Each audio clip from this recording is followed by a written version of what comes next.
Every soldier counts, a Dvar Torah for Parashat Matot.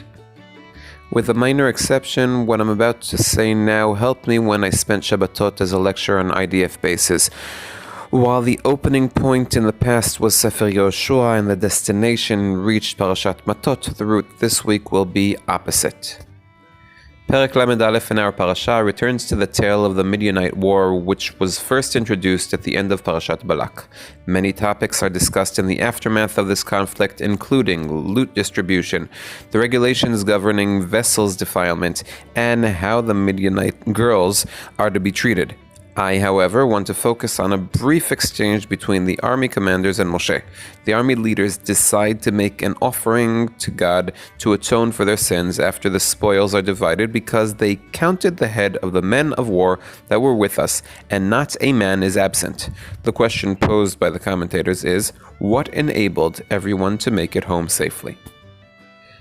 One answer insinuated among the commentators in different variations, such as the Bechor Shor, Ramban, Rabbeinu Bechaye, Meshech Chochma, etc., is that because no one sins during the war, and especially the offense of unchastity, which was the trigger for this war in the first place, none of them fell.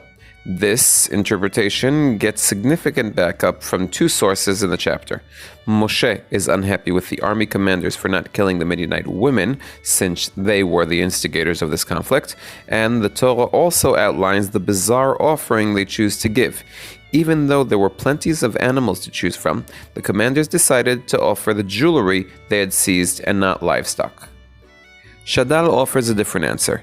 Not one of us is absent. The commanders count themselves as part of the militia by saying us, as well as when they say to atone for our souls.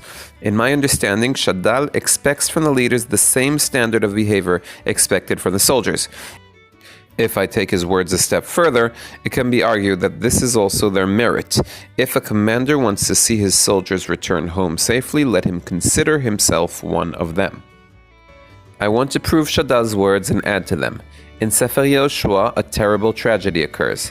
After the miraculous conquest of Yericho, the Israelites suffer a mortal blow in the war against Ai. How mortal is this blow? Depends on who you ask. Yehoshua fears there will be no rising from this blow. Yehoshua and the elders fall on their faces before the Aron of Hashem until evening, but put ashes on their head. Ask if this is what Hashem's plan was. After all, the heathens will raise their heads and turn on us and cut us down, etc.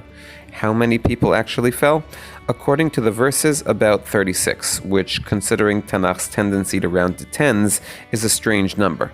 According to Rabbi Nehemiah in the Masechet Sanhedrin, there weren't 36 casualties, but one, an important one equal to the majority of Sanhedrin, but one nonetheless. I'm not sure what your take on this is, but from a brief glance at history, this is a natural result when discussing war. In wars, people die. It can even be deemed miraculous that the number of dead is so low. From Yehoshua's reaction, it seems that this may have been a natural result, but it wasn't inevitable. Our Parashah can testify to that. After all, no one went missing. How, if so, was the Ai war different from the Midian war? This question has an answer in the verses with an interpretive expansion. The answer given in the verses is, Israel has sinned. Achan took from the cherem. But what caused Achan to take from the cherem? In my opinion, about 36 people. No, not the fallen person himself, but the attitude towards him. When they return from spying over the Ai, the spies tell Yehoshua there is no need to drag the entire nation there. Ke-2,000 ish or ke-3,000 ish are enough. Approximately 2,000 or 3,000. The individual doesn't matter. Therefore, the result is that approximately 36 die. If this is the atmosphere in the camp, then individuals' actions aren't important either. One person can take from the confiscated property without it mattering. In the Midian war, however, every soldier was handpicked and counted. 1,000 lamate, 1,000 per tribe, 1,000 per tribe. How many?